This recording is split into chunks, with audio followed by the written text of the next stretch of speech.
What is up, Earth's mightiest subscribers? It's Blerd without fear. Welcome back to the channel. Alright, today's video, I actually wanted to take a moment to talk about one of my favorite characters in the history of Teenage Mutant Ninja Turtles, Old Hob. Old Hob is a very interesting character, and based on the thumbnail, you probably clicked on this video because you saw the statement that I made saying that Old Hob is the Magneto of the Teenage Mutant Ninja Turtles comics at IDW. And while some might think that that's a bold statement, but I am going to spend time in this video breaking down why I feel that way, and largely why he's also very similar to some other things we've seen from the Teenage Mutant Ninja Turtles past, and it all kind of comes together to make a perfect stew that is Old Hob. Old Hob is one of the first villains, technically the first real villain that the Turtles face off with in the IDW comics. He's a mutant just like the Ninja Turtles, who was created at the exact same time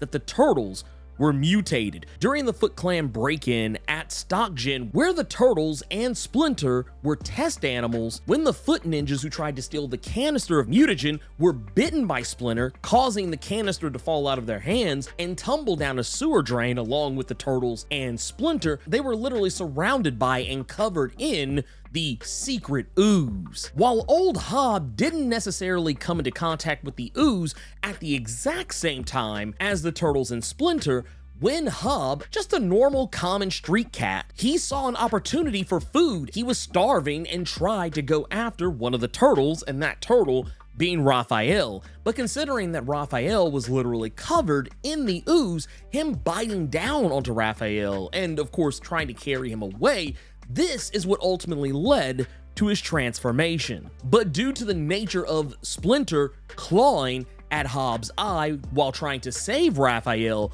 from being eaten by Old Hob, considering the timing and when all this takes place, this left Old Hob maimed for the rest of his life, even after being mutated, and Hob has had beef with the Turtles ever since. Master Splinter especially. But if you wonder why Hob is the way he is, you have to look no further than how he's been treated. To make the comparison of Old Hob and a character like Magneto, it's not just the fact that they are quotey fingers mutants, because let's be honest, they're mutants in very different ways. Magneto is a mutant because he was born with an X gene that granted him mastery over the electromagnetic spectrum. Hob is a mutant because he came into contact with a psychotropic compound, the combination of the mutagen and the ooze that transformed him from a cat into a humanoid cat. So really the word mutant is just a loose connection between the two characters, but when you look at what Magneto went through in his life, prior to becoming the master of magnetism, Magneto was a Jewish man who as a boy experienced firsthand the Holocaust. He saw the absolute worst of humanity at a time that one could call a watershed moment for the rest of the world. And while Hob has never experienced anything as harrowing as the Holocaust, by animal standards, the experiences Hob had prior to his mutation were nonetheless heartbreaking. He grew up in comfort at first. He had owners before becoming a street cat. There was a little boy who took care of him. He loved that little boy, and that little boy loved him. But because that little boy, being a little boy, he would sometimes forget to clean up after Old Hob. And the boy's mother, instead of trying to teach him a lesson by punishing him, she decided instead to punish Old Hob, throwing him out onto the streets in front of the child, taking a common house cat who has largely lived in comfort his entire life, having to suddenly try to fend for himself. This would ultimately lead to Hob trying to rely on scraps and the kindness of others, and even being attacked and harmed by other larger animals out on the streets, also trying to find food. This put Hob in a very actionable position, and in a lot of ways kind of set him up for what would be the character he is to become. And it's not even just that. When he became a mutant, he was confused because unlike the Turtles and Splinter, who were test animals at the time they were mutated, but they also possessed the reincarnated souls of Hamato Yoshi and his 4 sons, Hob didn't have that same luxury. So at least when the Turtles, when they were mutated, they had a basis for humanity and a bit more of a head start on how to get ahead. Hob didn't have that. He was confused, he was scared, and ultimately he threw in his lot with the first person that he felt could help him, and that was Baxter Stockman. Old Hob threw in his lot with Baxter, revealing himself as a mutation, and Baxter Stockman used that against Hob. While he pretended to be nice to him at times, he used those niceties to trick Hob into experimenting on him for well over a month. He put Hob through the ringer, treating Hob in ways he could only describe as not nice. He was injected, poked, prodded, cut at, and torn at. And as you might imagine, this severely painted how Hob felt about humans going forward, especially when he realized that he was disposable even to Baxter Stockman. When Stockman felt that Hob was no longer useful to him, he tried to kill him just to prove a point to Krang. But the thing that makes Hob so dangerous, and in ways that I feel people don't treat Magneto, is that people tend to underestimate Old Hob. Now, if you've heard me say his name quite a few times, one of the things that might be itching in the back of your head is that his name sounds incredibly familiar.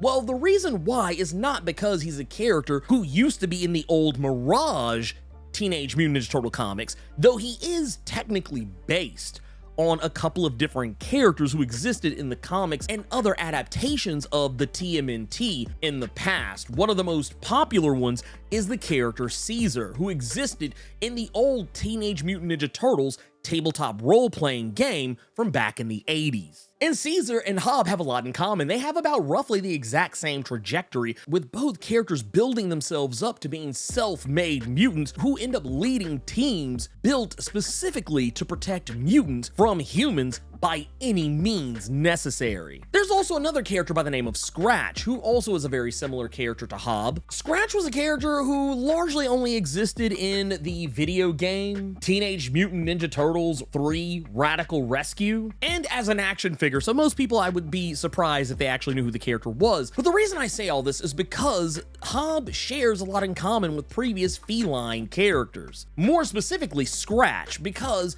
Hob's name is basically a nickname for the devil, for Satan, Lucifer himself. This is kind of what lends an air of ominousness to his character, regardless of whether or not you even know that this is the case. But getting back to those similarities to Magneto, one of the other things about him I mentioned just a moment ago, that he builds himself up from nothing to create his own team of mutants to protect other mutants from humans. He does effectively create his own brotherhood of evil mutants. And while technically none of these mutants are exactly evil, the mutanimals are, for all intents and purposes, a stand-in for the Brotherhood of Evil Mutants. While really the only characters who are maybe anything close to evil are characters like Man Ray, and largely because he's had the same experience with humans that Old Hob has. The further you get in the TMNT IDW comic series, Hob takes this all to the next level, where the mutanimals are more than just a group of maybe 5 to 6 or 7 or 8 some odd mutants to becoming an entire army full of them. The thing about Hob is that he doesn't care for humans at all. He only cares about protecting mutants. And while he doesn't mind using other mutants to achieve his goals, he's the type of guy who is very manipulative, and even for mutants who don't want to do anything evil or violent, he has a very keen way of tricking them into doing the very thing he needs them to do. He's also very good at getting things done himself if he needs to. He's a guy who, well, once again, he doesn't have fancy powers or anything of that nature. He is faster, stronger, more durable than your average human, but for all intents and purposes, outside of having an incredibly keen mind, Old Hob uses every advantage he has at his disposal. While the Turtles like to use archaic ninja weaponry, Hob prefers his guns. He has hundreds, if not thousands of them. It's rare to see Hob without some form of a firearm on his person. As we say in Memphis, he keeps that thing on him. But as you follow Hob throughout this series, he builds himself up to the point where he is literally a cat version of Magneto, fighting for mutant rights and doing it by any means necessary. He doesn't care if he has to destroy humanity to get what he wants either, and what I think actually takes him a step even further is that he's also willing to turn other humans into mutants just to prove a point, to show them that at the end of the day, there's really not much difference between him and them. He's also managed to bring out some of the darker aspects of characters who a lot of Turtles fans have come to beloved. We have seen him turn characters like Raphael to the dark side, even if it was only temporarily, manipulating Raphael into falling out with his brothers and his father Splinter, and signing up with the Mutanimals short term in order to commit one of the greatest crimes that Old Hob has ever committed, and that's turning a large portion of New York into mutants. Even though Raphael didn't actively have any hand in those transformations, but just the notion that Hob tricked Raphael into believing that Hob was not going to do anything as crazy as that. And Raphael's not the only one in the TMT family who's been duped by Hob. Technically, Master Splinter has caught an L from Hob as well. Hob, knowing that Splinter needed the help of someone like himself to take the fight to the Foot Clan, all in an effort to get Leonardo back from the Foot, who, mind you, at this particular point in time, Leonardo had been indoctrinated by Shredder and the Foot Clan into believing that Master Splinter and his fellow turtle brothers were his enemies. Splinter knew he needed every ace up his sleeve that he could possibly get, and in order to secure Old Hob's help in taking on the Foot Clan, Splinter did a favor for Old Hob. This favor included infiltrating Stock Gen and stealing a supply of the mutagen that Hob would eventually use to help secure more mutants in his Mutanimal squad. We've also seen how he has played on the emotions of the character Slash, a guy who also has a very similar background to Hob himself, but manipulating him in such ways that for the longest time, until Slash became more intelligent, you knew it was only a matter of time before Hob and Slash would have some kind of a falling out, even if it was only temporarily. And while Hob is the first villain the Ninja Turtles ever faced off with on the street level and has become a much greater threat as time has passed on, Hob is easily one of the most nuanced characters the TMNT have been dealing with since IDW took over the franchise. Truth of the matter here is, while some people will probably cry foul that this guy is nothing like Magneto because Magneto is a much more altruistic character these days, that is true. However, I'm not talking about the Magneto of today. The Magneto of today has had 60 years to get his life together.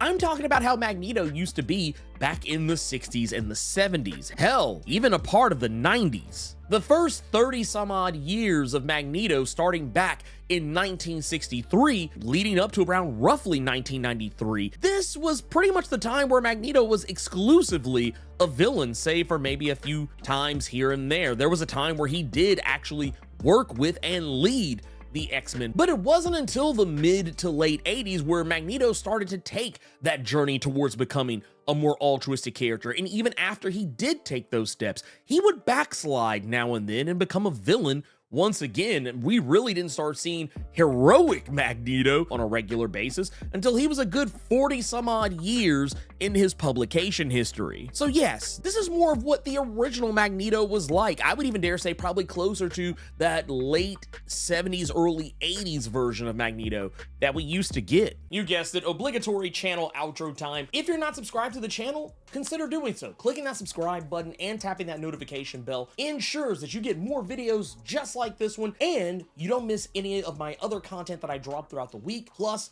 my live streams every Thursday and Saturday. And if you enjoyed the video, make sure you click that like button, keep it plus ultra, and sound off in the comments.